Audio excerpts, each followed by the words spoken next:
Oi, hoje no vídeo de biologia a gente vai aprender sobre transcrição e tradução gênica e a gente vai primeiro ver uma animação e eu vou explicar essa animação e depois a gente vai fazer um exercício.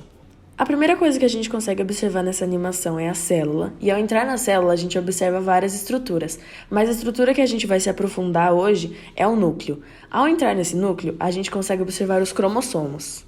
Esses cromossomos possuem uma longa fita de DNA, e dentro do DNA a gente possui algumas partes chamadas genes. Esses genes são as partes que contêm informações para a produção de proteínas. Quando um dos genes é ligado, uma enzima chamada RNA polimerase se liga ao gene e vai se movendo, formando fitas de RNA. Na animação a gente consegue observar que o DNA vai se dividir em dois e essa enzima vai produzir o RNA mensageiro. Ele vai pegar essas bases nitrogenadas e vai transformar em um RNA mensageiro. E o código do DNA vai determinar qual ordem essas bases nitrogenadas devem ser colocadas no RNA mensageiro. Porque essas bases nitrogenadas não podem ser colocadas de qualquer jeito, elas têm uma ordem para serem ligadas. Então, por exemplo, a guanina só se liga com a citosina, a adenina, ela só se liga com a timina. Só que, quando a gente tem a adenina no DNA, a gente vai ter no RNA mensageiro a uracila e não a timina, porque a timina é específica do DNA e a uracila é específica do RNA. O processo da formação do RNA mensageiro é chamado de transcrição gênica, e antes desse RNA ser enviado para servir de modelo para a produção de uma proteína, ele vai ser processado. E isso consiste na adição ou a remoção de alguma parte dessa fita de RNA. Agora que o RNA mensageiro já foi processado, ele vai sair do núcleo e ir para o citoplasma, encontrando os ribossomos, que são as fábricas de proteína. Esses ribossomos vão se ligar ao RNA mensageiro. Agora o ribossomo vai ler esse RNA mensageiro, vai ler esse código para começar a formar uma cadeia de aminoácidos, que é o que vai formar a proteína. E como que ele vai fazer isso? 3 bases do RNA mensageiro são lidas por vez. Por quê? O RNA mensageiro possui várias bases nitrogenadas e a cada 3 bases nitrogenadas nós temos um códon. Esse códon será lido por um anticódon que está no RNA transportador. Então, como que acontece isso? A fita de RNA passa pelo ribossomo e no ribossomo vão entrar esses RNAs transportadores.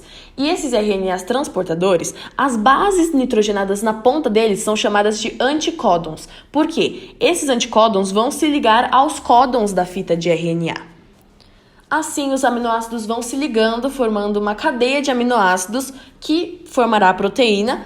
Mas a gente não pode esquecer que os anticódons e os códons eles se ligam apenas por um instante para poder formar essa cadeia de aminoácidos.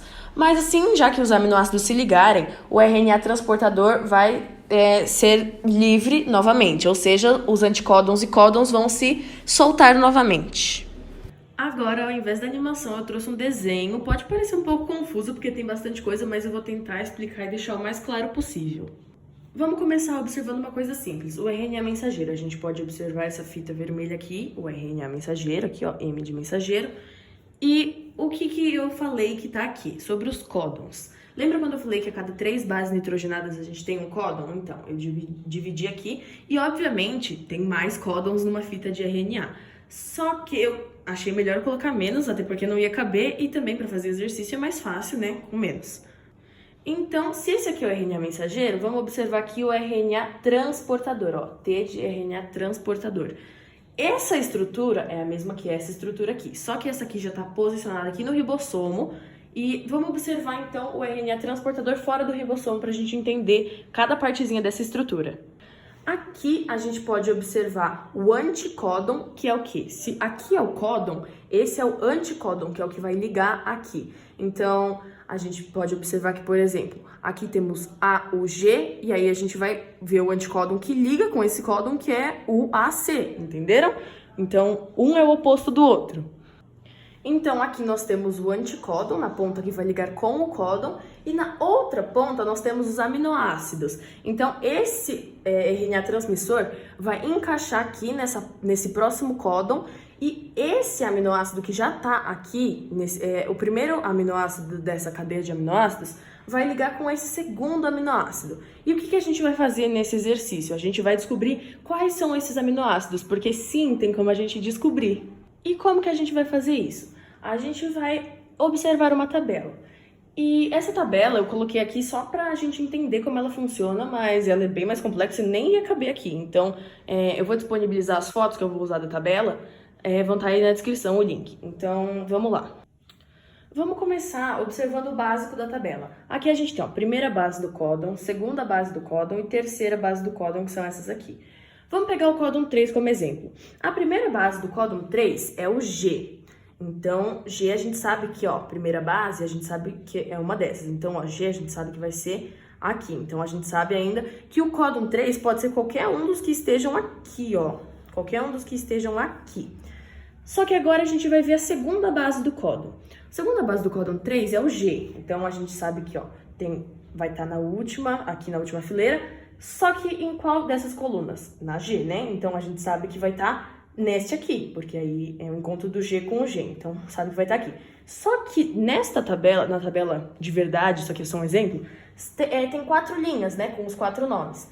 Nestas 4 linhas, a gente vai ter que observar a terceira base do códon. A terceira base do códon 3 é o A, então a gente tem G, G, A. Vamos procurar o A aqui. Tá bem pequenininho, mas dá pra entender que é U, C, A, G. Então o A é o terceiro, então a gente vai saber que o aminoácido que vai entrar aqui no códon 3 é o terceiro. E agora vamos olhar na tabela de verdade, né?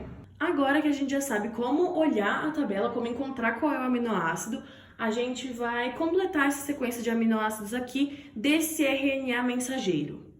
O primeiro aminoácido a gente já viu que é a metionina, então a gente coloca a sigla aqui.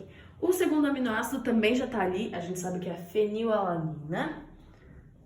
O terceiro, a gente viu ali no exemplo que eu estava dando com a tabela. Então, a gente também já sabe que é a glicina.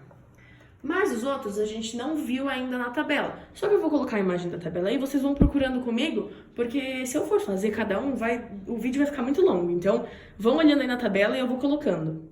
O quarto aminoácido é a fenilalanina novamente. O quinto aminoácido é a treonina. O sexto aminoácido é o ácido aspartico. E o último aminoácido, se a gente olhar na tabela, a gente vai achar alguma coisa falando pare, stop, alguma coisa assim. O que significa? Que acabou. Então, esse último aminoácido aqui é o aminoácido de parada. Então, o que acontece? A gente sabe que a continuação aqui do RNA mensageiro já vai formar outra proteína. Eu vou deixar os links, né, da tabela e também das siglas, porque aqui a gente colocou as siglas, então eu vou deixar uma tabelinha também com os nomes e as siglas. E aí, se vocês quiserem praticar, eu posso colocar alguns exercícios para vocês também, né, para vocês identificarem qual códon, tem qual anticódon, tem qual aminoácido. Então, é isso. Espero que tenha ajudado. Se vocês tiverem alguma dúvida, pode me chamar lá no Instagram. E é isso.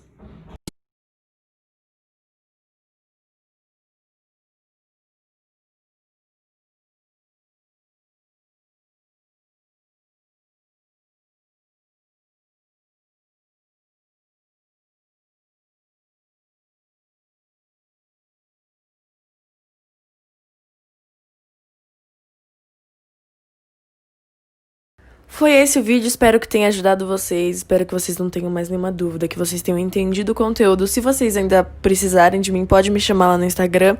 E foi isso.